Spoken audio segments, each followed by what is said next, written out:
Sri Vishnu Sahasranama, name 876, Priyarha.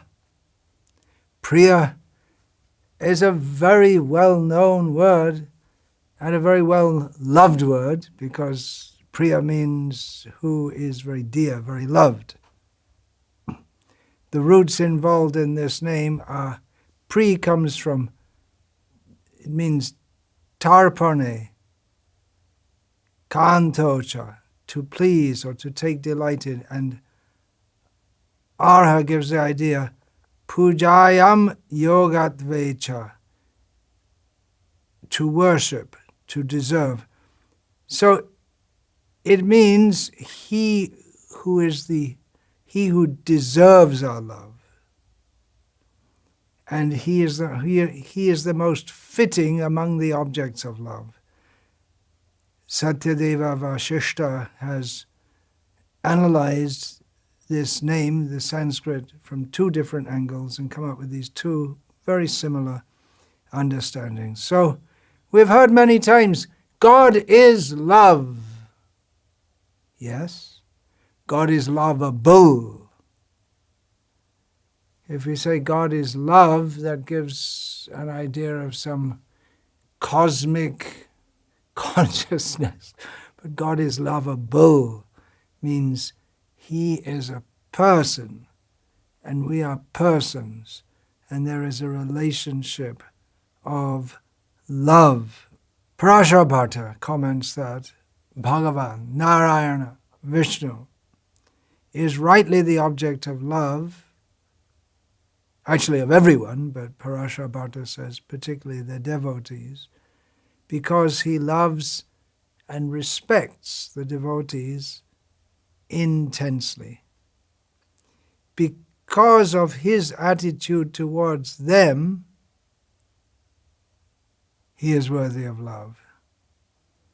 Now we know from Bhagavad Gita, Lord Krishna says, Ye yata mang prapadyante tangs tathaiva bhajami aham.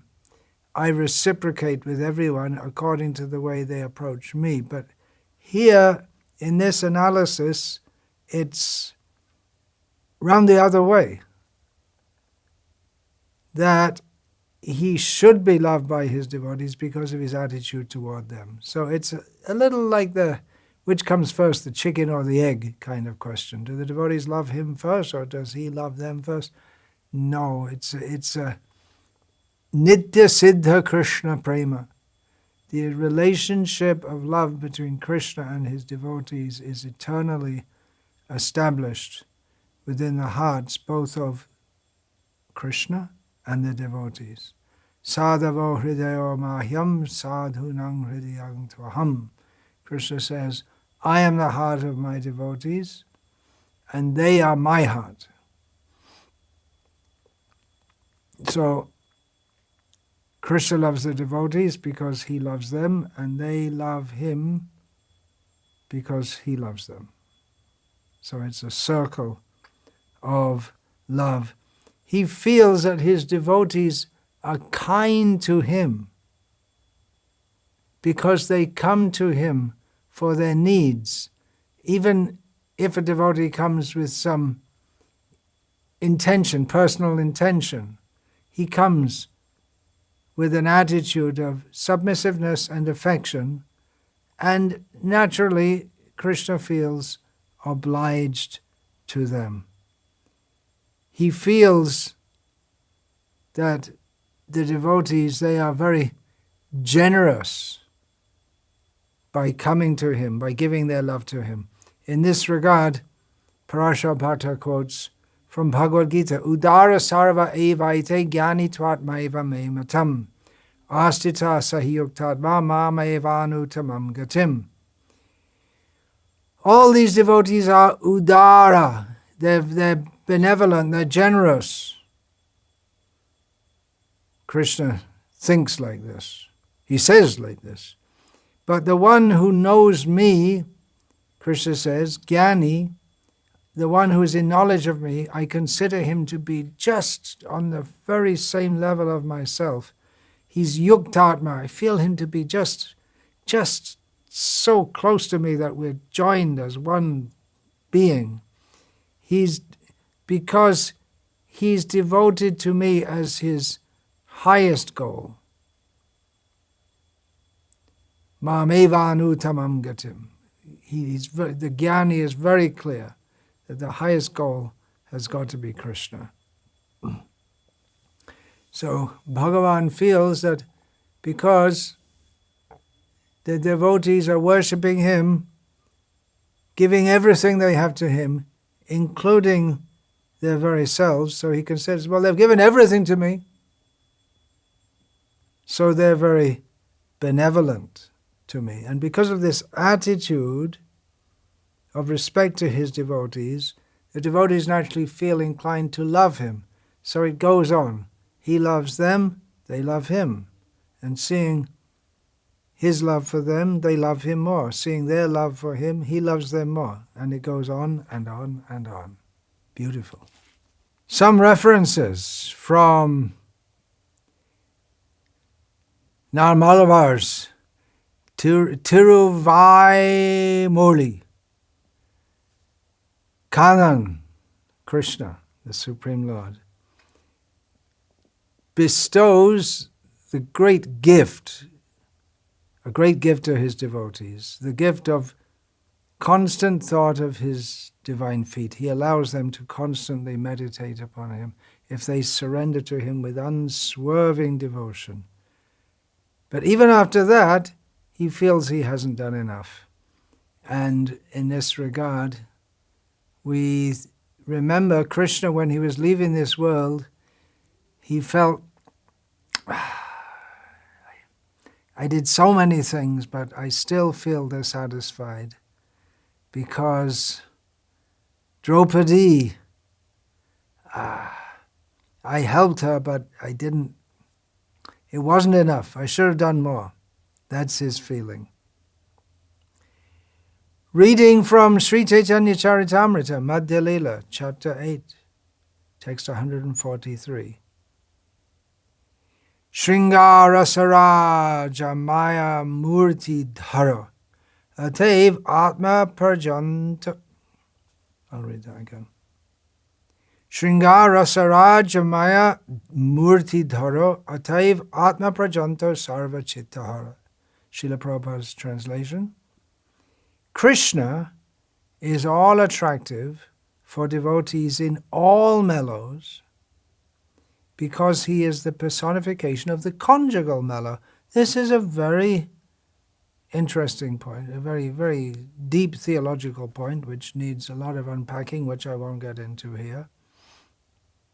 He is all attractive for devotees in all mellows, in all rasas, because he is the personification of the conjugal mellow. Krishna is attractive not only to the devotees, but to himself as well. Now, in the next verse, I'm going to read from Chaitanya Charitamrita, which follows on from the one. No, in the next verse I'm going to read from Chaitanya Charitamrita. We can remember the name that we discussed recently, Gunabrit, he who has transcendental qualities. The verse goes as follows. This is from Madhya Lila, chapter 24, text 41. Guna Shabder Artha Krishna Guna Ananta Satchid Rupa Guna Sarva Purnananda. The word guna means quality. The qualities of Krishna are transcendentally situated and are unlimited in quantity. All of the spiritual qualities are full of transcendental bliss. Next verse. Aisharja Madhurja Karunye Swarup Purnata Bhaktavatsalya Atma Parjanto Vadanyata. Krishna's transcendental qualities of opulence, sweetness, and mercy are perfect and full. As far as Krishna's affectionate leaning toward his devotees is concerned, he is so magnanimous that he can give himself to his devotees. The next verse. Alokik Rupa Rasha Shorab Hadi Gun Karamon Kono Gune Kore Akarshan. Krishna has unlimited qualities. The devotees are attracted by his uncommon beauty, mellows, and fragrance. Thus they are differently situated in the different transcendental mellows. Therefore, Krishna is called all-attractive. So the point that Krishna gives himself to his devotees and that he is therefore worshipable by them is borne out further by the verses which I just read from Chaitanya Charitamrita, and the fact that he has all wonderful transcendental qualities. Actually, whatever we say about Krishna, as long as it's from bona fide sources, whatever we say about Krishna upholds the point that he is Priyarha. He is the one who is worthy of our love and, well, worthy of our worship is specifically the point that is being made here. Worthy of our love, worthy of our worship. A common word used in relation to sadhus, pujaniya, one who is worthy of being respected, worshipped. I myself am often addressed as param pujaniya, most worshipable. It's a common term used in respect to sadhus. But actually, the original pujaniya is Krishna. And anyone who is directly in relation to Krishna and who is trying to bring others in relation to Krishna, they can also be considered pujaniya, worshipable because he is worshipable, because of the relation with him. Shankaracharya interprets the term priya here as meaning things that are dear to ourselves, and he explains the name to signify that Lord Vishnu deserves to be offered, should be offered, those things which are most dear and precious and beloved to ourselves. In this regard, he quotes from the Vishnu Dharmottara, Yad yad ishtatamam loke, yad chasyad dayitam grihe, tat tat gurnavate deyam tadeva akshayam ichchata. Persons who desire the imperishable Brahman, it's the translation given here, actually. We should understand this to mean Krishna. For such persons, that the things which are most dear to them in the world and in their house should be offered to a meritorious person. And in this way, understanding that this will be an offering to God. In regard to this, Sri Radha Krishna Shastri refers to a mantra from Brihadaranyaka Upanishad, Atmanastu kamaya sarvam priyam bhavati, in which Yajnavalkya states, well, it's just summarizing a whole passage, in which it stated that various objects, such as property and animals, they belong to us. They're not dear to us because of themselves, but because of ourselves. Even our friends, our relatives, they're not dear to us because of themselves, but because of ourselves. We are, then the purport of all the things that are dear to one, the thing that is really dear to everyone is the Atma, which is generally taken to mean the self, or in the individual self, or in the impersonal interpretation, the idea is that all things are one Atma. So, gets a little strained here. And of course,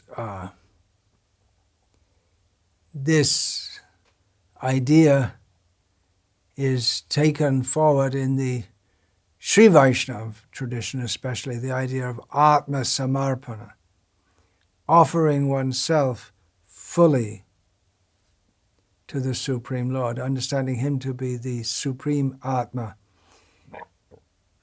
This discussion in Brihad Aranyaka Upanishad is paralleled in Srimad Bhagavatam after the incident of Brahma stealing all the cowherd boys and calves, and Krishna reproducing himself in those forms. And then the parents of the cowherd boys and the calves becoming extremely attached to those forms, who are actually Vishnu forms, they're expansions of Krishna. So after this incident had been described, Maharaj Parikshit asked, "O Brahmana," he's asking Shukdev Goswami, "how could the cowherd woman have developed for Krishna, someone else's son, such unprecedented pure love they never felt even for their own children? Please explain this." Shukdev Goswami replied, "O king, for every created being, the dearmost thing is certainly his self." So you see, it's paralleling Brihadaranyaka Upanishad. The dearness of everything else, the Priya, we're talking about the name Priyarha, what is dear and worshipable. So Shukdev says the dearness of everything else, children, wealth, and so on, is only due to the dearness of the self. Absolutely in line with Brihadaranyaka Upanishad, one of the better-known passages in the Upanishads. Shukdev continues, "For this reason, O best of kings, the embodied soul is self-centered." Aren't we all? We think so much about our own welfare. We're very much centered in ourselves, every one of us. It's extremely difficult not to be. We have to be aware. For instance, when we're walking on the road, we have to be aware of everything around us. So we have to see ourselves as the center. We have to take care of the body, which is centered on ourself. The embodied soul is self-centered. He is more attached to his own body and self than to his so-called possessions like children, wealth, and home. Indeed, for persons who think the body is the self, it's particularly for people who think the body is the self, for persons who think the body is the self, O best of kings, those things whose importance lies only in their relation to the body are never as dear as the body itself. So when we take the body to be the self, we get in a lot of trouble. Continuing, if a person comes to the stage of considering the body mine instead of me, he will certainly not consider the body as dear as his own self. This is the beginning of self-realization, to understand the difference between the body and the self. Continuing, after all, even as the body is growing old and useless, one's desire to continue living remains strong. Therefore, it is his own self that is most dear to every embodied living being, and it is simply for the satisfaction of this self that the whole material creation of moving and non-moving entities exists. Okay, very interesting philosophy. What's it got to do with Parikshit's question about why the mothers of the cowherd boys who are not actually cowherd, they weren't the original, they were Krishna, why they loved those boys more when it was actually Krishna? Why did they love them more than their own sons? How does it answer this? Then Shukdev Goswami goes on to explain, you should know Krishna to be the original soul of all living entities. For the benefit of the whole universe, he has, out of his causeless mercy, appeared as an ordinary human being. He has done this by the strength of his internal potency. Those in this world who understand Lord Krishna as he is see all things, whether stationary or moving, as manifest forms of the Supreme Personality of Godhead. Such enlightened persons recognize no reality apart from the Supreme Lord Krishna. The original unmanifested form of material nature is the source of all material things, and the source of even that subtle material nature is the Supreme Personality of Godhead, Krishna. What then could one ascertain to be separate from him? So they loved, the mothers loved him because he is the center of all existence. He is Priyarha. He is the one who is very dear and naturally therefore worthy of our worship. And we can take it further. The name Priyarha means worthy of worship. We can take it further in the Vrindavan conception, who is worthy of love. But then when it comes to the point of worthy of love, it's no longer a question of consideration of why. It's just a natural reciprocation. Then Shukdev Goswami, having explained this, states very well-known verse, Samarshita ye padda pallava plavam mahatpadang punya yasho morare he bhavam badhir vatsa padang param badam badam badam yad vipadam natesham. For those who have accepted the boat of the lotus feet of the Lord, who is the shelter of the cosmic manifestation, and is famous as Murari, the enemy of the Mura demon, the ocean of the material world is like the water containing a calf's hoofprint. Their goal is Parampadam, Vaikuntha, the place where there are no material miseries, not the place where there is danger at every step. This is a deeply philosophical section of Bhagavatam, which needs a lot of analysis and unpacking, which I won't get into just now. Krishna Datta Bharadvaj gives the understanding of this name. Priyani Shrak Chandanadini Arhati Iti Priyarha. He who deserves to be worshipped with pleasing things such as a garland, flowers, sandalwood pulp, and so on. Baladev Vidyabhushan, remember in the previous name, Abhipray explained that he who is permeated with a thoroughly loving disposition toward his he who is permeated with a thoroughly loving disposition toward his devotees, just as the moon is permeated thoroughly with coolness. Therefore, Baladev says, he is Priyarha. So it's similar to the description given by Parashar Bhatta, and Baladev Vidyabhushan is tying it in with the previous name. Therefore, because he has such a loving disposition toward his devotees, he is called Priyarha. And Baladev continues by saying that he, ignoring even Lakshmi, honors devotees who know his Swarup and act toward him with affection, Priya, and unalloyed devotion. So, beautiful name invoking love for Krishna, or analyzing devotees' love for Krishna and Krishna's love for them.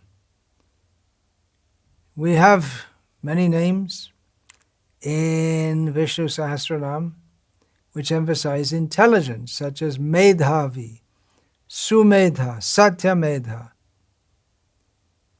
But intelligence is not all important, especially in our present highly technological, scientific, empirically, noetically oriented age. We put a lot of emphasis on intelligence, but real intelligence means how to love, or put it another way, intelligence is not the most important thing. It's not all important by any means. The most important thing is to love. What's the use of being so damn intelligent if you don't have feeling in your heart, especially feeling for Krishna? What's the use of intelligence if you don't have any love? Put it simply. Sometimes people are highly intelligent, but they use that intelligence to hurt others. They have no love in their heart. Oh, actually we find that often with psychopaths. People that are very, very intelligent at manipulating and treating people nastily. Ugh. So Krishna is Priyarha. He is the topmost theological conception, but he's not he's more than a conception. He is Krishna. He is the one worth loving. Everything about Krishna is lovable. Here is a description of Krishna as described by his topmost lovers, the gopis, a famous description, just one of the unlimited perspectives on why they love him and why or what it is about him. He comes to this world and demonstrates his pastimes, just inviting us to join him in his pastimes of love. So here is a description of a loving description of Krishna's beautiful form by the topmost of his lovers, the gopis, taken from the 10th canto of Bhagavatam, a well-known verse. Baha piram natavaravapu karnayo kanikaram bibradvasa kanaka kapisham vaijayantim chamalam randhran venur adhara sudhaya purayan gopa vrindair vrindaranyam svapadaramanam pravishad gita kirtihi. Srila Prabhupada's translation. Wearing a peacock feather ornament upon his head, blue karnikara flowers on his ears, a yellow garment as brilliant as gold, and the Vaijayanti garland, Lord Krishna exhibited his transcendental form as the greatest of dancers as he entered the forest of Vrindavan, beautifying it with the marks of his footprints. He filled the holes of his flute with the nectar of his lips, and the cowherd boys sang his glories. As we are on the subject of love, a verse quoted at the beginning of Sri Chaitanya Charitamrita, which sets the tenor for the whole of Sri Chaitanya Charitamrita, describing Krishna's amazement at the love that Radha has for him, Krishna, and his desire to experience that love that she has for him.